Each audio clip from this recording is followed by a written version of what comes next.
Hi, and welcome to another exciting episode of the Andre The Beast Crayton Show.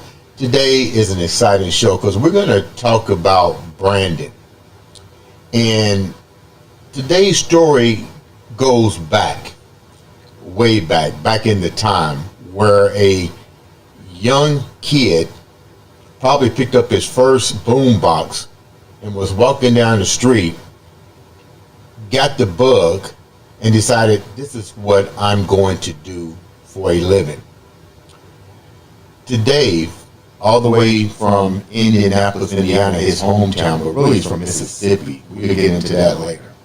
I'd like to welcome to the show Clayton Lovett, owner and founder of Who Done It Beats. Welcome to the show, big guy. Thank you. You know, we was talking off camera, and you've been on this journey way back in the time, right?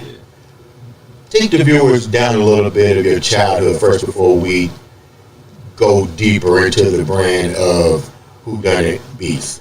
Well, I was what they consider a hip hop head. Like I kind of call hip hop my big brother. Cause Right. I was born in '77. Okay. So first rap album came out. So all the transitions of hip hop I grew up with. And I remember I was one of the kids get off school, ride my bike home, run to the TV, turn on your MTV Rap City, and I remember I was watching. It was a Crisscross video. Oh yeah, Joe. And I said, if they can do it, I can do it. And I grabbed me a pencil and paper and I wrote my first little rap. Really? Yeah. So it was genetically inside you to do that. Well, you remember what it was? What the first rap was? I do. Get out of here. What was it? I'm the seat to the in the middle, LAYTO. Give me the microphone so I could go ahead and flow. And when I rip the rap, I'm rarely ever standing still. I have a license to space that I can kill the will. Them seeds that think they bad, they go and try to battle me. I'll make it short. I hit them with a clavity. I drop the bass with an extra force of gravity. You think you can beat me? Boy, let's face reality. That's all. At 14, I wrote that. That was my first rhyme. How do you that is crazy. Like how do you do that? Like maybe the only thing I can think is maybe subconsciously you learn it because you're so obsessed with it. And I have no idea. I just know I grabbed that piece of paper, no beat. I just sat down and wrote that. That's what came to my mind. And so how old were you when this happened? 14. 14. So 14 was your first one. Did it evolve into anything? Because this was your first. I mean, but you probably didn't have the mindset to see how far you can take it. So what did you do, like street battles or something like that? Freestyles, got with my friends. I used to take the double cassette players and I would loop little 4 bars and make beats with it. And I had my turntables. We just hook up the mic and we freestyle. And sometimes we battle and we just had fun with it. We just I was at a crew, just a couple guys, but we just loved rap. Just loved it. So, what side of town did you grow up on? I grew up in Fort Wayne. Fort Wayne, Indiana? Fort Wayne. And I moved here in 99. And then what side of town did you live on in 99? In 99, I stayed on the west side. I stayed over by the fairgrounds. I've been around, stayed on the east side before. So. Was it a different environment from with the music industry when you came from Fort Wayne to Indianapolis and dealing with the north side, east side? I never had like issues with any like side here. Like Indianapolis was just different. It was a bigger environment. You know, I've gotten embraced. You know, like but it was. I remember like in '99 in the early 2000s, Indianapolis was more lively. Right. It was going places. You talking about like Piccadilly's? What's Piccadilly's? The little nightclub that they had here on the west side. Okay, I'm not familiar with Piccadilly. You know, I just moved. You know, so I just remember when I moved here, there was a lot happening music wise. Yeah. It was so when you move, it was like more potential here when I got here. Like, you know, everything happened around 2000s where everything started going down. When you talk about potential in music, what exactly does that indicate? Just it seemed like you could really get a record deal and be one of these large stars on TV. when I moved here, coming from Fort Wayne, moving to Indy, a lot of times people forget Indianapolis had the Circle City Classic, they had the Expo. Yeah. These events was large. It was like people forget. So coming from a small town like Fort Wayne to here, that was grand. That was grand. You know, Opportunity City now. Yeah, you know, so. How did you manage to push your music forward, your rap?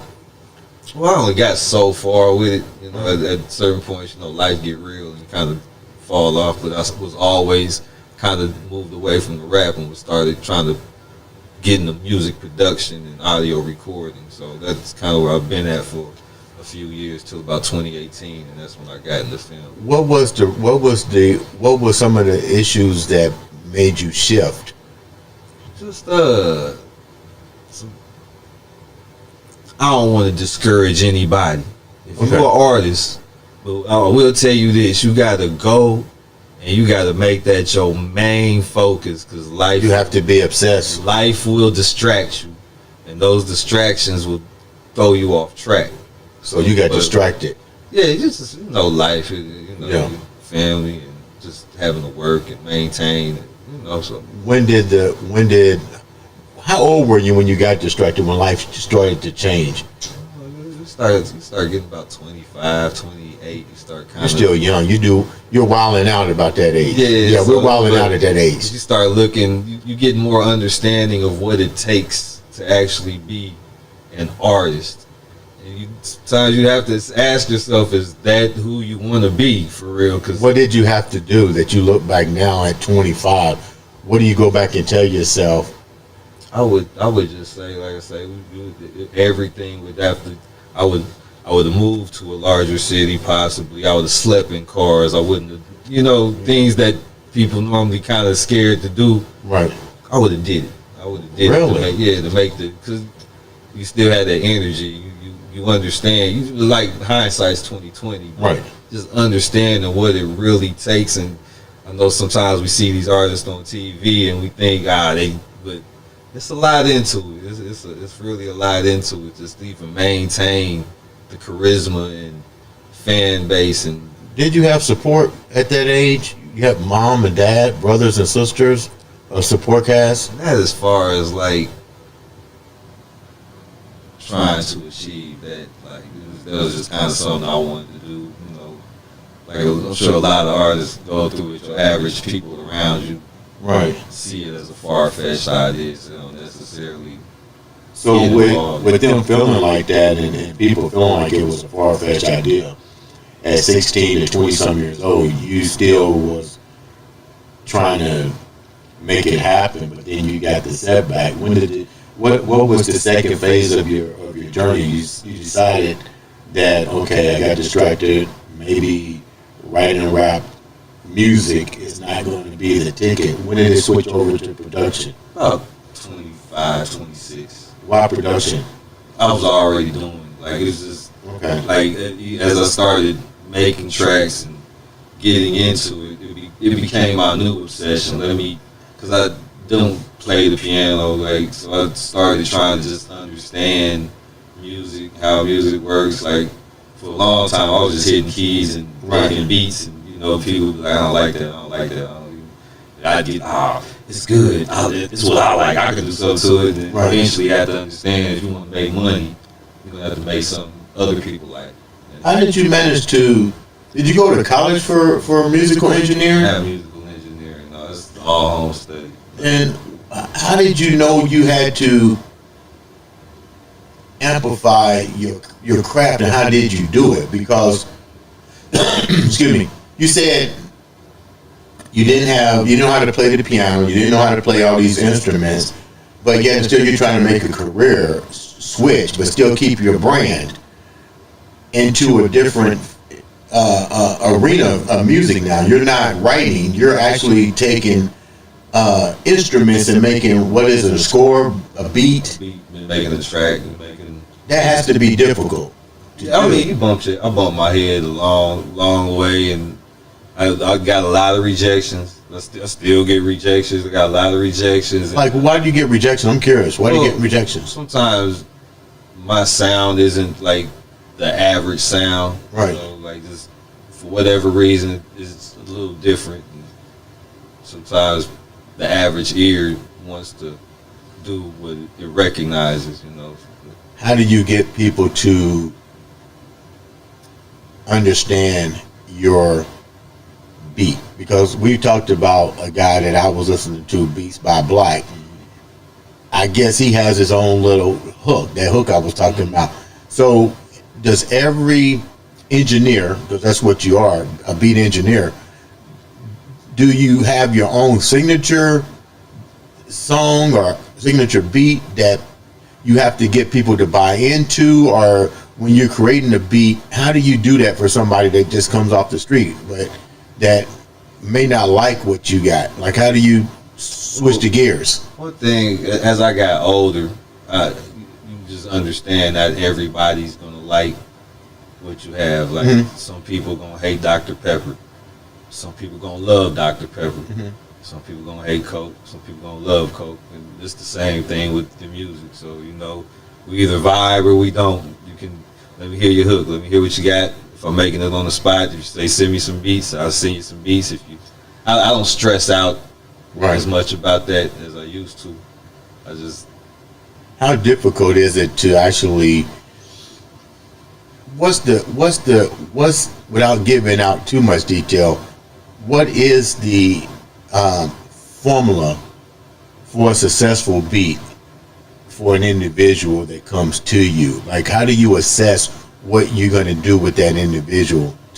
Because it's money and they want results from their investment. Right. Like I'm always honest. Like I'll tell you, it's a hard game. In music right now versus how it was, and necessarily making money off the music per se, right, isn't what it was. But it's still good for marketing. It's still good for building your brand. You know, even if you are a music artist, you're trying to get that Pepsi endorsement or sponsor something. That's the goal for your brand, because you only got so much time. But if an artist gets with me and they sitting down, I just take my knowledge from what I understand, from everything that I've tried to pick apart, and give them the best product that I think will appeal to them and their target market. That's kind of my approach. Is it difficult to make a beat? Not now. Not for me now. Back when I say 25, 26, when I was starting off, yeah, it was times where I would maybe pull up on a client, and a potential client, and I'd worry, like, I don't know if I'm going to make something they're going to like. I just don't know. Now, I'm confident. Like, I know they're going to walk out with something happy. What do you like better now that you're older? You started this journey in your later teens, around 15, 14 years old. You're 45 now, 46 now. What do you like? Looking back and talking to yourself, what do you like better and why? As far as your music career, did you like writing, being the rapper, or do you like where you are now as the audio engineer? I still enjoy making songs. From time to time, I will make a song. Like every once or twice a year, I'll record some, because I just have they just come. You know, like I'll just be sitting there and something will come in my head, and it's like I don't rush to record it. It might sit in my head for 4 or 5 months, and one day I'm like, let me go record. I have a couple songs out now. Really? Yeah. So it's just every once in a while I get. So I still enjoy the whole process of, hey, I got to rap. Let me make a beat and record it. Still my number one love. You know. Really? Yeah. So. But you now are doing video production. We talked about that a little bit. Why get into the video industry? Well, I was a movie buff growing up too. So what's your favorite movie? You get 3. You get 3. Ooh, that's a 3. That's a. I give you 5. Okay. We gotta say Pulp Fiction. Gotta put Pulp Fiction. Okay.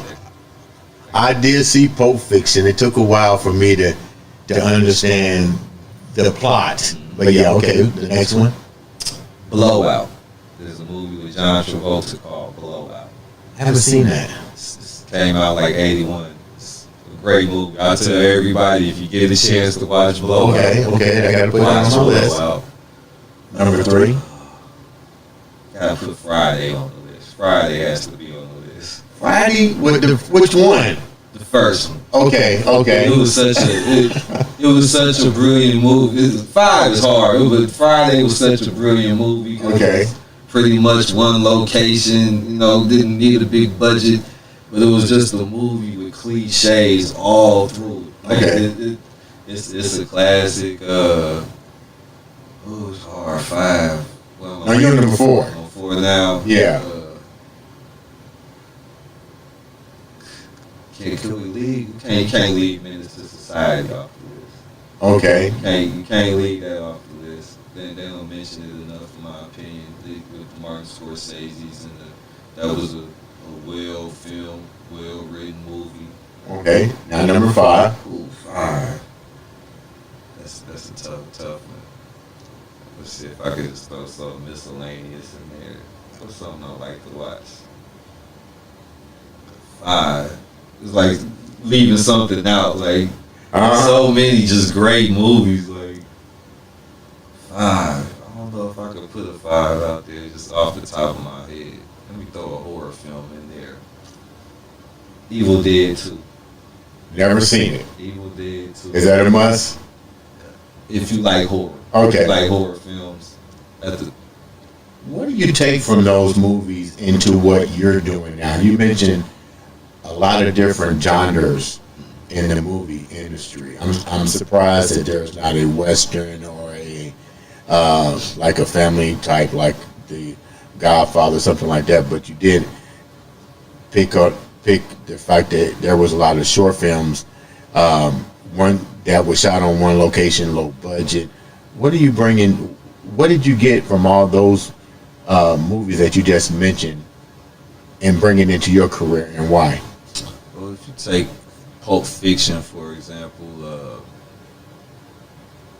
it's a Quentin Tarantino movie. Right. And to me, as far as the art of storytelling, I think he's the best at it. Like, you can watch a Quentin Tarantino movie and his characters will be talking about something that could be another movie itself. So Right.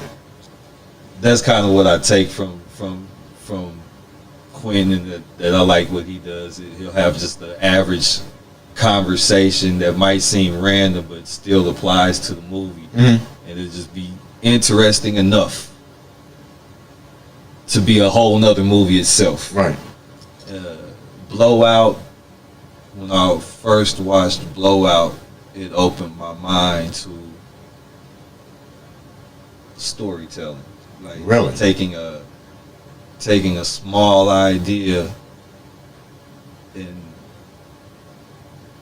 making the story about everything that happened in between that small idea. Like, for instance, like you could just walk over about to hit the stop button, but on your way, you could trip, and when you trip, you knock over a glass of water. I hope not. And then when that happens, you get a phone call from the fam that had to run out, but you left the whole button still record, and somebody by the end of the movie, you finally make it back to hit the stop button. So that it just kind of opened my mind to all the stuff that could go on in between something simple to give you a story idea. Friday, like I was saying, it has all the cliches in it. It's back to back. Funny. Everything, every character in this movie said, you would hear people walking around quoting "my neck and my back." Just everything in it just quotes back to back. So that energy that they had. What was the other one I said? You said Menace to Society. That was clearly underrated. The reason I bring up Menace to Society is because they don't bring it up with the Godfathers and the friend. Like I said, the friend. Francis Coppola? Yeah, Coppola. Like, they don't bring this movie up, but when you look at the cinematography, like they had the scene when Kane had beat the guy up in the house. Yeah. And they're dragging him out the house, and it's the slow motion scene panning through the house from the outside. You see him taking, like, I was like, that's cinematography gold right there, but we don't bring this up with Scarface and all that, but it's a movie that's just as good as any of those movies.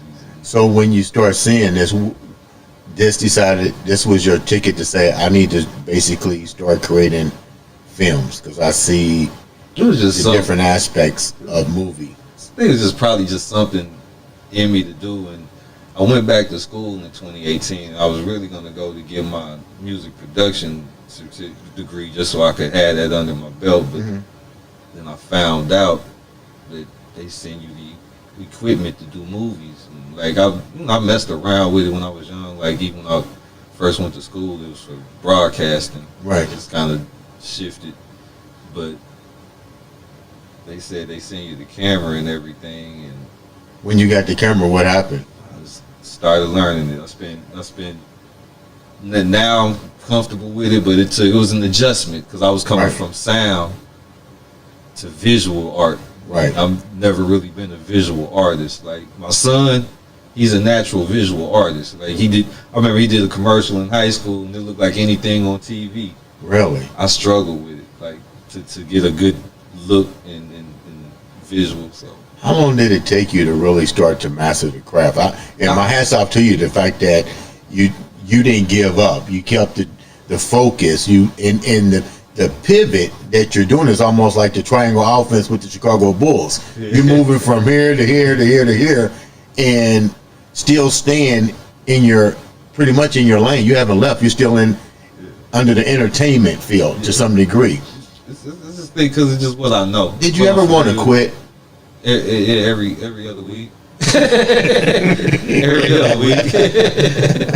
Believe me, I know. What was the hardest part of all of the eras that you was in entertainment? What was the hardest part about the rap as a young kid? What was the hardest part about music production and doing the beats? And what's the hardest part about the cinematography that you're getting into? Those are three major areas of entertainment. But what's the hardest part of those three, and then what's the most enjoyable part of all those for you? Well, I'll say the most enjoyable part is just the being in the art, the motion of creating. Like I love to create. Okay. Like that's why it works for me. You know what I'm saying? If I'm writing a script, I'm still writing. I'm creating something. If I'm writing a song, I'm still. And I enjoy to create. I like to see the finished product. Like, oh, okay, that was nice. Let's move on to the next thing. You know. So, Right. But as far as like writing, you know, it's just understanding. Just sometimes you gotta take yourself out of yourself. You gotta put yourself in the person listening. You know, just fully understanding how to communicate. There was a time where I would struggle to write a rhyme. Mm-hmm. Now, if it's the message I want to convey, no problems. Really? It's like anything. If you keep doing it, you get better at it. You just gotta keep doing it. But that was probably maybe, I don't even know if I would say I had problems with the writing because I was just living it. So Right. I didn't know until I knew I didn't know. You know? So a lot of your writing skills came from personal experience. Yeah, just from, I got what I love about hip hop, and that was kind of. I do kind of appreciate that when I moved here, it kind of took me out of my element. Some stuff that I normally wouldn't recognize or give credit to or respect or listen to. I was in environments where I met people that would look at the stuff that I like that's stupid. And I understood why, you know. Right. So it kind of broadened my horizons in music and So you was able to were you able to accept criticism from people? Yeah. That not, you know, when you're young, not at first, but I remember one day sending a track to somebody and they sent me a message back saying this was before Fruity Loops was a big program. So Right. they sound like a Fruity Loop beat. And my initial thought was to it's just, you know, you get older and then I had just a little thought like, all right, I could get mad about this, but if you want to make some money, you're going to have to figure this out. So I did have to sit down and start studying music theory and how pianos work and what these keys do and how they influence your mood and what frequency, you know. So I got all into that, and now I can make a track and somebody will, hey man, I like that. looking back on your life as a young man to now, what are 3 important factors that you take with you today to give to your son? Because you say your son does this and he's just like this. What are 3 important things that you take from your life back then to now that you give to him? I gotta acknowledge my other 2 babies. So I got a son and 2 daughters. Okay. Yeah. But one thing I always would tell them: keep your credit straight. Keep your credit good. As long as you got good credit, you can make all the mistakes you need to. Okay. You can bounce back. Okay. Keep your credit. Do what you love to do, and just keep trying that. Because if you do anything else, you'll be miserable. Okay. That's what I let them know. Like, it's not always easy to do what you want to in life, but just strive for it if you can. There's nothing else to do. Even if you got a job, when you get off, put a little time into what you love to do. And the third thing, just try to just enjoy life the best you can. Yeah. Try to enjoy it. Take the moments and you look up one minute and you're not 14, you're 46. You're looking back like, man, if I could have done it, yeah, I could turn back the hands of time. Yeah. What, you've been in the entertainment industry several years, and that means you bring experience. You definitely kept the brand, and you pivoted, and you never lost the brand. Whodunit Beats. What have you seen different in the industry? I got to witness it go from vinyl to this streaming, and it kind of seems like the amount of money or the money potential that was there when I started, the dream that was there when I started doesn't exist anymore. Like, What do you mean by that? There was a day where you could go out and sell a physical.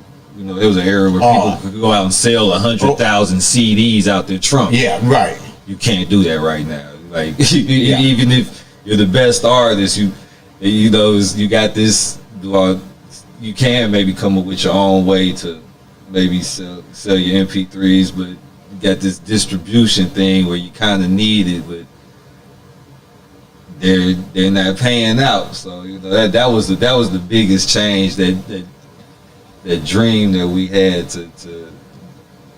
What do you tell an aspiring artist right now, based on your experience, the way things have changed? It seems like there will be a discouragement, because the end game is you want to be able to make a living, you want to have fun at what you do, you don't want to be discouraged, but there are gatekeepers. And there's rules and regulations that, unfortunately, you have to deal with in the entertainment field. What do you tell a young artist? This just looking back, like I said, there's a lot of success I still haven't reached. But just looking back, some things I would have done different. I would focus on the fan base, because it doesn't matter who's gatekeeping. Mm-hmm. If you have a fan that likes to listen to your music, they can't stop that. So right. If you don't focus on what another artist is doing. Focus on how many people you can get to show up at your show, so you can sell tickets. Like, this is my guy, Ramasai. We always having these discussions. Show up at your show and sell tickets and get you some merchandise. Other than that, you might be stepping on your foot.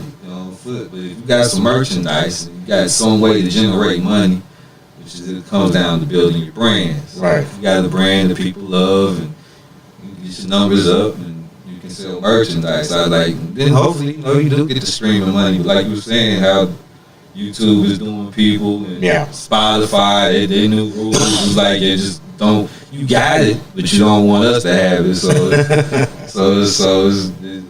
And this is like even new for everybody. Like, trying to figure out how to turn this money, how to turn our art into money now, since we don't have the physical copies.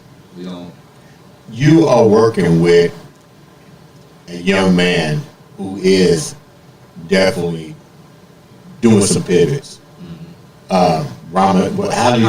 Rhymicide, reckless rhymicide, reckless rhymicide. We came to the party. Yeah. We have a EP that was produced by me called As Is.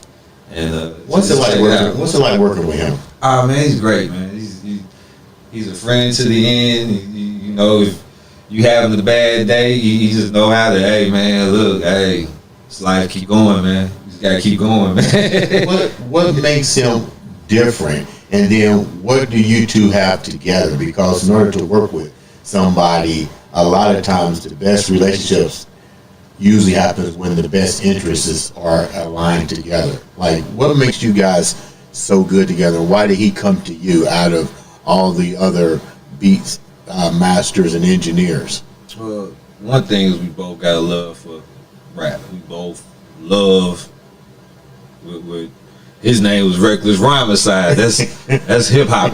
You know what I'm saying? And so we got that, and we both also have a goal of success and trying to beat the odds, because you know, dealing with the, you know, where we at. But it's still possible. It's still a day in an era where you can make something happen. And so, like I was saying earlier, now when he does songs, it's with a purpose, with a whole.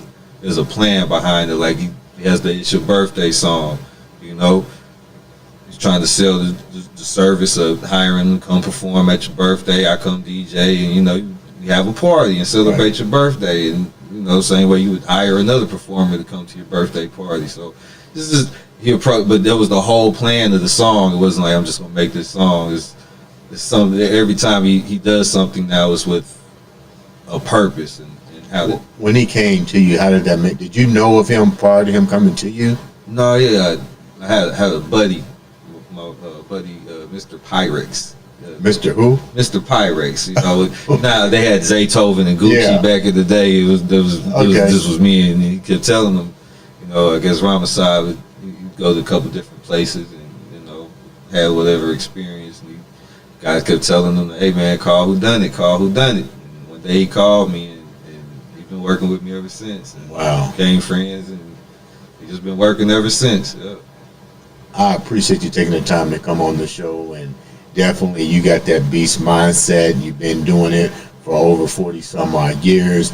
You pivot left, you pivot right, you ran the triangle offense like the Chicago Bulls, and you're still doing your thing. How can the viewers reach out to you if they need your services or beats or parties or just inspiration? Because you can guide somebody with your knowledge on how to really pivot in this industry.